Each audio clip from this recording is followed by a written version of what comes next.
9, Europe 1, bonjour, avec les initiatives positives. Bonjour Jean Z. Bonjour Alexandre, bonjour Ambline. Bonjour. Ce matin, on s'intéresse avec vous au risque incendie. Oui, plus précisément les risques incendies dans les entreprises. Thomas Kersebet est un ancien pompier de Paris, il l'est toujours d'ailleurs, mais cette fois comme volontaire dans le Finistère depuis 2012. L'homme aime rappeler que les incendies touchant les entreprises ont lieu souvent les week-ends et la nuit, quand il n'y a personne évidemment.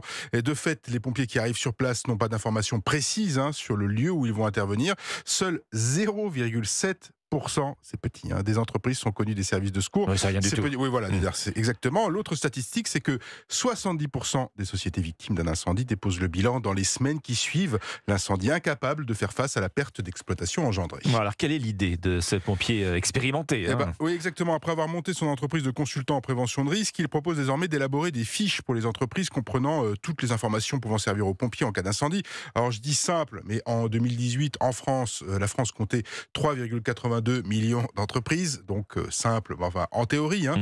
C'est sans compter les écoles et autres établissements publics ou privés. Et ça n'a pas empêché Thomas Kersebet de lancer sa société Privilink dans ce but en 2019. Ces fiches, très détaillées tout de même. Il y a les contacts importants, des prises de vue par drone, le type d'énergie utilisée sur le site, les produits dangereux présents, si c'est le cas. Mieux vaut connaître donc l'entreprise où se déclare l'incendie. Pourquoi ? Parce que c'est optimiser l'intervention des secours et protéger aussi les pompiers. Et puis dans ces fiches, on trouve également les espaces à protéger en priorité pour que l'entreprise puisse redémarrer l'activité, tout simplement. Bien sûr. Alors, est-ce qu'il y a en France des concurrents à Privilink Non, Privilink est seul sur le marché. Alors, on ne sait jamais si c'est une bonne ou une mauvaise nouvelle. Bonne parce qu'on est seul, mais mauvaise parce que c'est peut-être la mauvaise idée. S'il n'y a personne, c'est qu'il n'y a pas de marché. La jeune société a signé il y a un an quand même une convention avec le service départemental d'incendie de secours du Finistère.